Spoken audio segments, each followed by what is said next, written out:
स्थानीय लोग हैं, स्थानीय जो सब्जी विक्रेता हैं, ये लोग बेच रहे हैं काफी टाइम से। आपके भी यहाँ पे फड़ लगाते हो क्या आप? हाँ, मैं वहाँ दीवार के किनारे लगाती हूँ। अच्छा, आपने भी भरा था कोई फार्म? हाँ, 26 साल हो गया मेरे के। मैं 6500 का पर्ची भरी हूँ, मैं फड़ नहीं मिला है। फड़ नहीं मिला? नहीं मिला है। अब मैं किराया पर बैठा हूँ, अच्छा। तो मेरे ने आगा है न पछा है, कोई है नहीं मेरा, तो मैं अपना बैठी हुई। किराया देते हो आप? हाँ जी, किसको देते हो? सोनू मनु के देता हूँ। कितना देते हो? पहले दिया हूँ 12,000, आपकी 6,000 दिया हूँ। एक एक आदमी के 50-50 फड़ हैं, जिनको जो ठेकेदार उन्होंने फड़ ले लिए, वो किराया उगाते हैं गरीब आदमी से, और जिसको मेन फड़ मिलना चाहिए उसको एक भी फड़ नहीं मिला है। जो यहाँ के डल्ले हैं, जो बीच में फंसे हुए, उनको सारे फड़ मिले हुए हैं। कुछ नेताओं ने, अफसरों ने और कुछ दलालों ने मिलके गरीब के मुंह से उसका निवाला छीन लिया। तो ये तकरीबन 35 करोड़ का घोटाला है, जो जनता का पैसा नेताओं के और अफसरों की जेब में गया है और गरीब आदमी और ज्यादा पिस गया है। मैंने कहा अगर जो इस फंड अलॉटमेंट में पर्ची और खर्ची ना हो, नीरज शर्मा सामाजिक जीवन से संन्यास ले लेगा।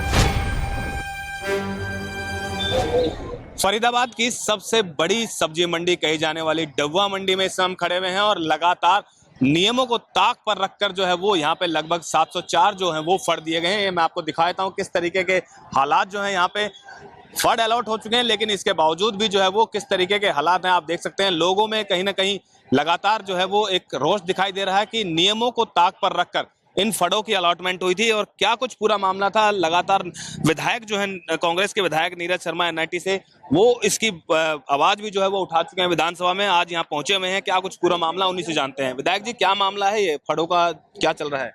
नमस्कार जी, ये मामला कुछ नहीं, ये गरीब मजबूर मजलूम की लड़ाई है। सरकार की पॉलिसी थी, 2018 में आई। ये लोग 10-10, 15-15, 20-20 साल से यहाँ सब्जी बेच रहे थे, दरी बिछा बिछा के, रेडी लगा के अपने बच्चों का गुजर बसर कर रहे थे। सरकार ने तो शायद पॉलिसी बनाई थी कि इनको हक मिल जाए।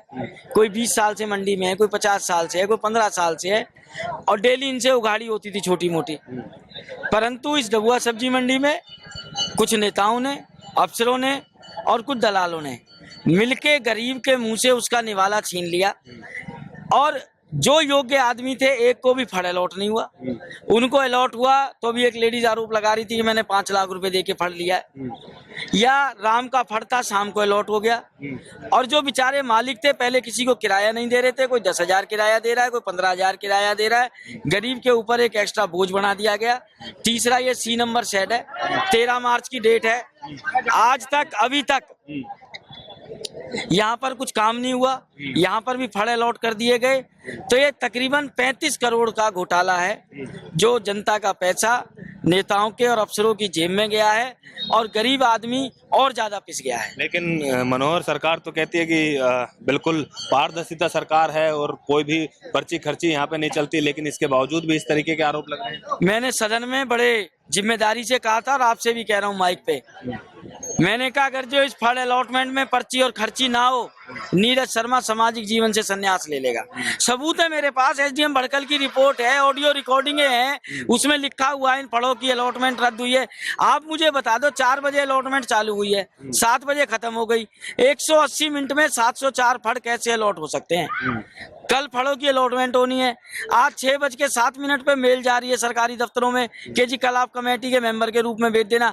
और सबसे बड़ा प्रूफ तो ये देख लो ना आपके लेफ्ट हैंड पे कि यहाँ पर कुछ भी नहीं है। आपने 150 फड़ियां अलॉट करके रख दिए। इससे बड़ा क्या होगा खर्ची पर्ची का मामला? अंधे को भी नजर आ रहा है, आंख वालों की तो सोचो। और सरकार करप्शन के ऊपर मुंह चुप्पी बांधे बैठी है। आप क्या मांग कर रहे हैं, क्या चाहते हैं, इसमें किस तरीके की जांच होनी चाहिए? सबसे पहली जांच होनी चाहिए, जो दोषी हैं उनको जेल जाना चाहिए।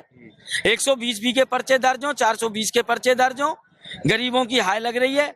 दूसरा, ईमानदारी से, नेक नीति से, जो 2018 की पॉलिसी है, जो भी आदमी 3 साल से ज्यादा सब्जी बेचते हुए जिसको हो गए, उन सबका बकायदा रजिस्ट्रेशन हो, ओपन में ड्रा निकले, कोई भेदभाव ना हो, कोई सिफारिश ना हो। जो गरीब का हक है गरीब को मिलना चाहिए, मैं सिर्फ ये चाहता हूँ। तो कहीं ना कहीं गरीब का हक जो है वो गरीब को मिलना चाहिए, और इसी को लेकर के काफी यहाँ पे स्थानीय लोग हैं, स्थानीय जो सब्जी विक्रेता हैं, ये लोग बेच रहे हैं काफी टाइम से। आपके भी यहाँ पे फड़ लगाते हो क्या आप? हाँ, मैं वहाँ दीवार के किनारे लगाती हूँ। अच्छा, कहाँ पे आपने भी भरा था कोई फार्म? हाँ, 26 साल हो गया मेरे के। मैं 6500 का पर्ची भरी हूँ, मैं फड़ नहीं मिला है। फड़ नहीं मिला? नहीं मिला है। अच्छा, और कोई है यहाँ पे जो फड़ लगाता था? आप क्या नाम है मैं आपका? सोनापति। मैं 1 नंबर मंडी में 80 से सब्जी बेचता हूँ। आलू और प्याज 80 साल से मैं बेचते आ रही हूँ। यहाँ मेरे को दुकान नहीं मिला, मेरे दुकान छीना गया। अब मैं किराया पर बैठा हूँ। अच्छा, तो मेरे न आगा है न पछा है, कोई है नहीं मेरा।